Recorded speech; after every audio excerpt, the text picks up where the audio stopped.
Bien bonjour, on vous avait dit aujourd'hui et on vous avait donné rendez-vous sur Facebook pour 14 h. On a un petit décalage horaire, c'est normal, nous sommes en campagne. Il a fallu rebrancher avec le satellite, mais ça y est, cultureetnature.tv, c'est parti pour 1 heure de folie avec de belles personnes. Bien le bonjour, charmante jeune fille. Bonjour. Comment ça va? Ça va bien, merci. Première télé?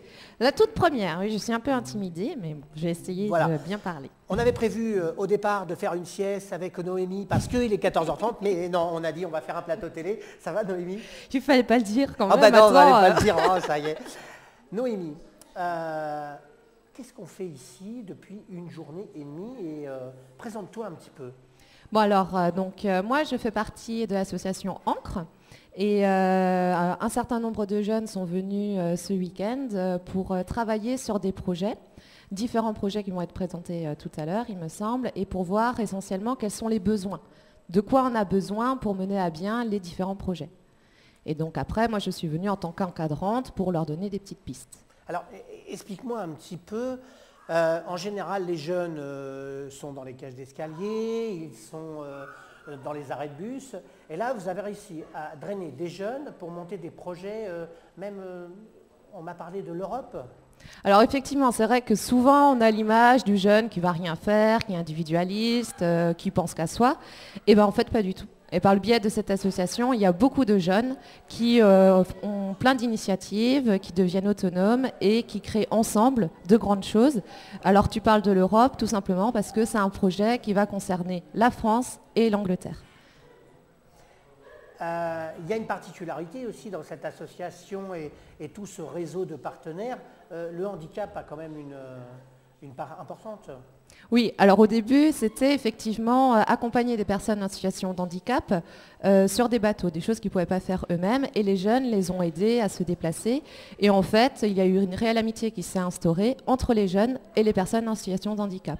À savoir que les jeunes peuvent apporter des choses aux personnes en situation de handicap et les personnes en situation de handicap également. Donc il y a vraiment une réciprocité entre les deux. Alors nous sommes presque à la fin du séjour. Ça s'est passé comment cette journée et demie?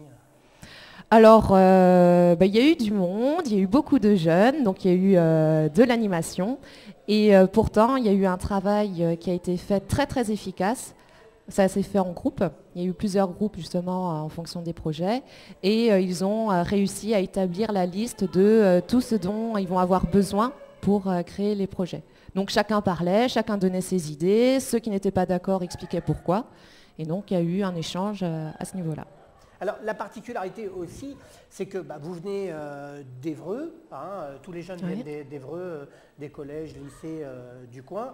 Et puis à chaque fois, votre séminaire, vous partez dans un lieu magique. La dernière fois, c'était du côté de Saint-Ouen-du-Tilleul, si je ne m'abuse. C'est ça, oui. C'est ça, dans un centre équestre. Et là, aujourd'hui, on est dans un autre lieu magique. Bien le bonjour, mon nouvel invité. Est-ce que tu peux te présenter et où sommes-nous? Bonjour Antoine. Et d'ailleurs moi c'est Badre et on est à Thuy-Signol et particulièrement à la maison de l'eau de Thuy-Signol. Alors je t'explique. On est sur Net, on est dans le monde entier. Moi j'ai mon meilleur pote qui habite Jakarta qui regarde les émissions. Thuy-Signol et la maison de l'eau, c'est où?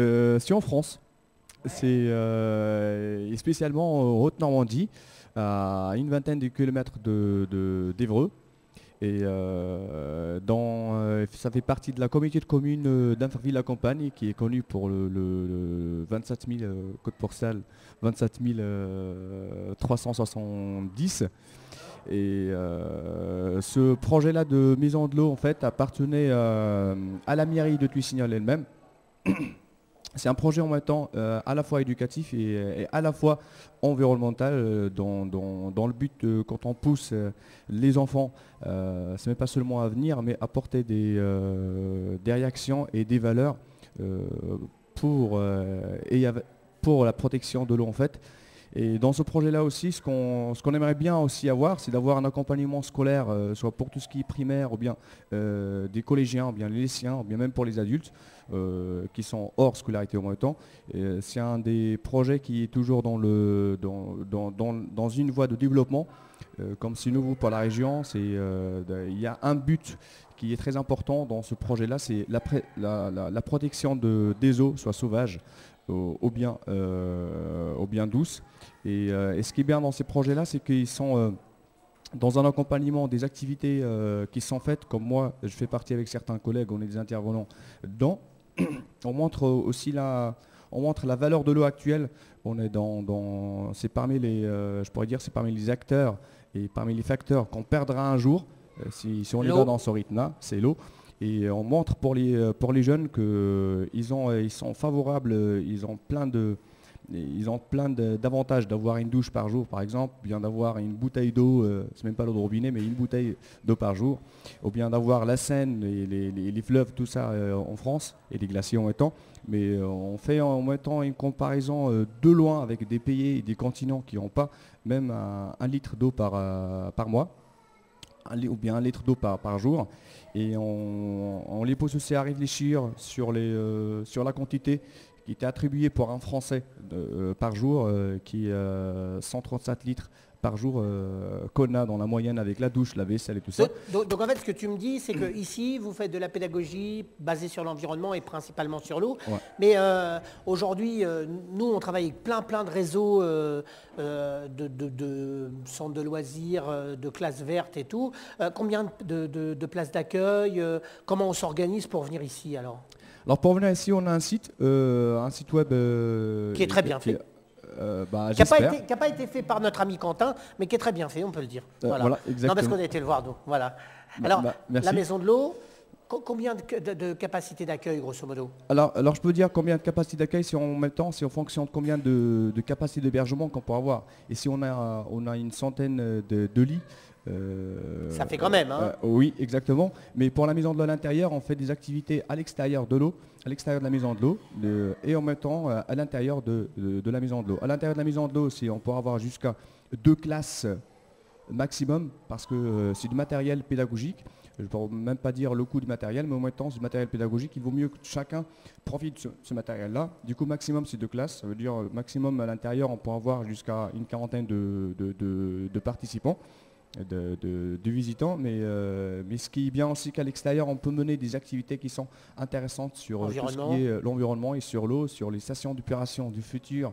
Les lagunages, comme on appelle chez nous. Et c'est vrai que vous êtes particulier, vous êtes privé ou vous êtes collectivité locale. N'hésitez pas à venir à la Maison de l'eau parce qu'ils ont une station d'épuration naturelle, lagunage, qui n'est pas reconnue par nos institutions, il faut le dire, et qu'on a beaucoup du mal à s'installer en privé, parce que moi j'ai essayé et j'ai eu beaucoup de mal à avoir les autorisations. On préfère vous vendre des faux sceptiques, mais vous avez des doutes sur ce bienfait, vous venez nous voir à la Maison de l'eau, vous rencontrez Badr et toute l'équipe, parce que vous êtes combien de permanents? On est 3 permanents, mais en même temps il y a... Et plus si affinité. Oui. Quand il y a d'autres classes. Quand il y a d'autres classes, il y a des animateurs qui peuvent venir, et pour eux, ils peuvent faire tout ce qui est vie quotidienne avec les jeunes, et pour nous, on fait en alternance des activités pédagogiques sur l'eau. Ça veut dire tout ça, on a toujours, je ne peux pas dire un arrangement, on a toujours un planning, soit avec beaucoup d'effectifs ou bien moins d'effectifs, on a toujours un planning. Comme ça, pour les jeunes, comme on est 3 permanents ici, ça veut dire on a 3 pédagogies différentes sur le même sujet. Et ça apporte pour les jeunes un échange. En échange, exactement. Et personnellement, nous les 3 ici, on fait un accompagnement, parce que les jeunes, même si on dit, je reviens à ce qu'il a dit madame tout à l'heure, c'est pas que les jeunes ils savent rien faire, non, ils savent minimum éteindre, fermer le robinet par exemple, c'est un digeste, un disco-geste, et tout ça par nous, on part 10 fois, on a ces pédagogies à les accompagner, et surtout jouer sur leur action pour réagir 10 fois sur le quotidien ensemble. Et tout ça dans un but, c'est pour avoir une eau pure et propre, et puis une terre un petit peu plus propre et un peu plus longue. Exactement. Merci Badr de cette explication. Comme disait Noémie tout à l'heure, on va retrouver tout de suite tous les ateliers qui ont travaillé sur les projets européens et locaux et régionaux. Mais nous, on avait en charge, bien sûr, une super équipe de tournage et d'écriture.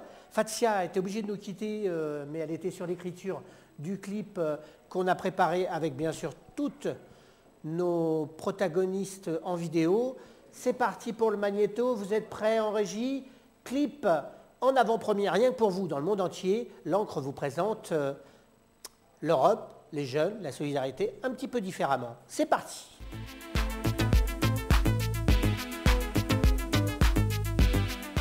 Jeunes Et handicapés, tous solidaires.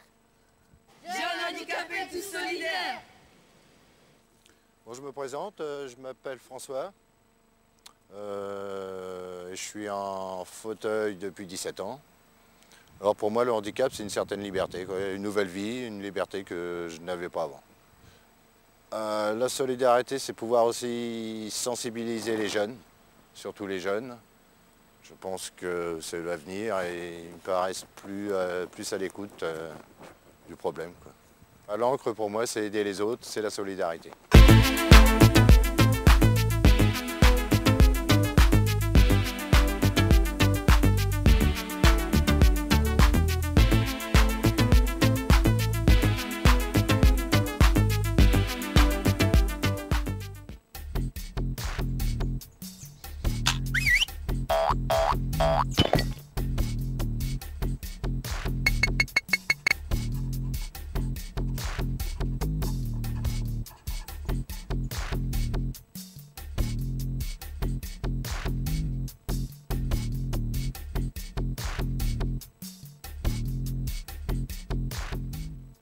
Voilà, ça y est, c'est reparti. On était en train de caler un petit peu avec Cassandra. Ça va, Cassandra? Ça va.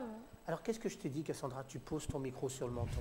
Et comme ça, je suis sûr de t'entendre. Et tu peux parler un petit peu plus fort parce que sinon, j'ai mon ingé de son qui me regarde avec des gros yeux en me disant « Je ne l'entends pas. » D'accord? Tu peux te présenter? Qui es-tu et que fais-tu ici? Je m'appelle Cassandra et je suis membre du CA à l'association Encre. Et puis, voilà. Ah oui, quand même. Oui. Depuis combien de temps? Ça va faire 1 an, je crois. D'accord. Qu'est-ce que tu y trouves dans cet assaut? Comment ça? Pourquoi tu es rentré là-dedans? Je trouvais ça c'était intéressant de voir qu'on travaille avec d'autres personnes, quoi. Les handicapés et tout ça. Et qu'est-ce qui te plaît plus dans ce boulot-là? Et dans cette rencontre-là? On va un peu partout, on rencontre des gens nouveaux. Et là, tu viens me parler de quel projet que vous avez travaillé depuis hier soir? Ah, moi je parle de La Rochelle. Alors c'est quoi La Rochelle et c'est quoi l'histoire? On était parti pour faire un séjour avec les handicapés, pour vivre une semaine ensemble, être, comment dire? Partagé? Non, être soudés et tout ça, voir comment on fait pour vivre ensemble et puis voilà. Et donc ça s'est fait ça? Ouais. Ça s'est fait quand? C'était en 2008 je crois, ou en 2009, je sais plus. D'accord. Et pour toi, t'en as retiré quoi de cette expérience? Je sais pas.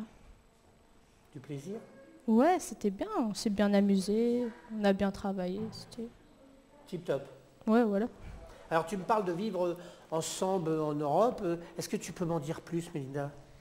En fait, c'est un projet de l'association Encre qui consiste à faire un voyage d'1 ou 2 semaines sur 2 bateaux avec des personnes handicapées. Et en fait, on doit tous s'aider.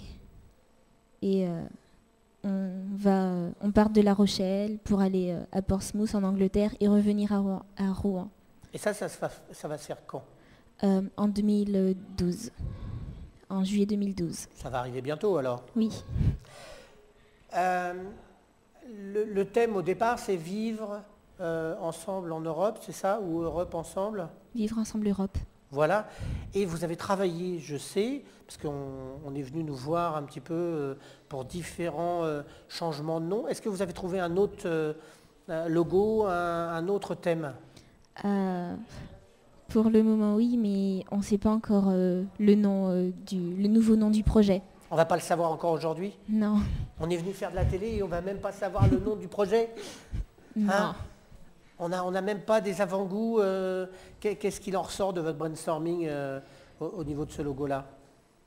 En fait, l'idée d'utiliser une voile pour représenter le projet. D'accord. Et pour le nom, on n'est pas encore sûr, mais... Je vais pas arriver à le savoir alors. Non. Tu vas pas arriver à me le dire. Non. J'aurais essayé, je vais essayer avec tous les protagonistes, hein, c'est normal. Hein. Toi, ça fait combien de temps que tu es dans l'aventure? Ça fait 1 an. C'est pareil, vous êtes arrivés à peu près en même temps? Moi, je suis arrivée avant. Un petit peu avant, parce que oui, si tu as été à La Rochelle, c'était un peu avant. Pour toi, quel est l'intérêt à ton âge de participer à ce genre d'aventure? En fait, ça m'apporte beaucoup de choses. Déjà, j'éprouve du plaisir à travailler parce qu'on s'amuse aussi. C'est surtout ça.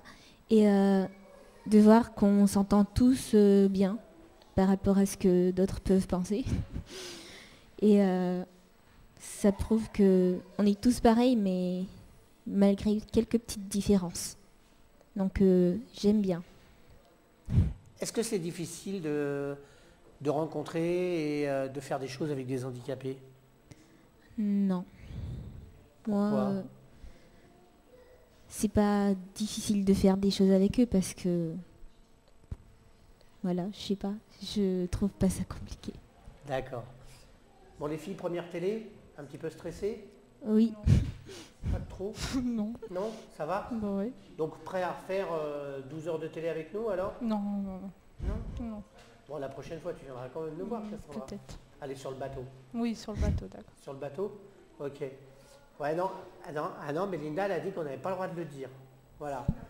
Oui, mais c'est rien. On demandera à d'autres protagonistes de l'après-midi. Vous inquiétez pas.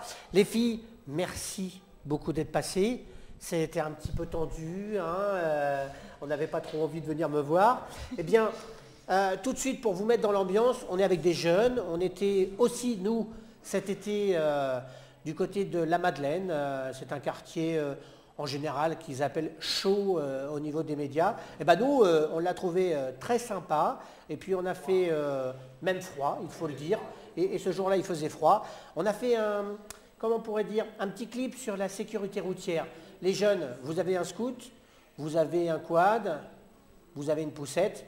Bah allez, c'est parti. On vous montre ce qui peut arriver des fois quand ça se passe comme ça. C'est parti.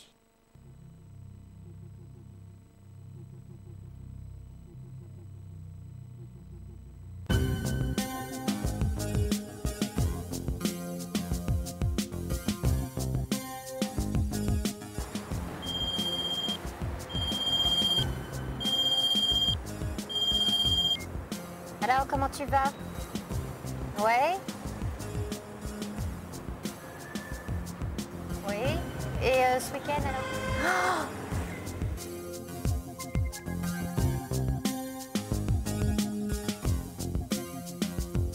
D'accord. D'accord. Et comment dirais-je, le week-end prochain, là, comment tu fais, là? Tu veux...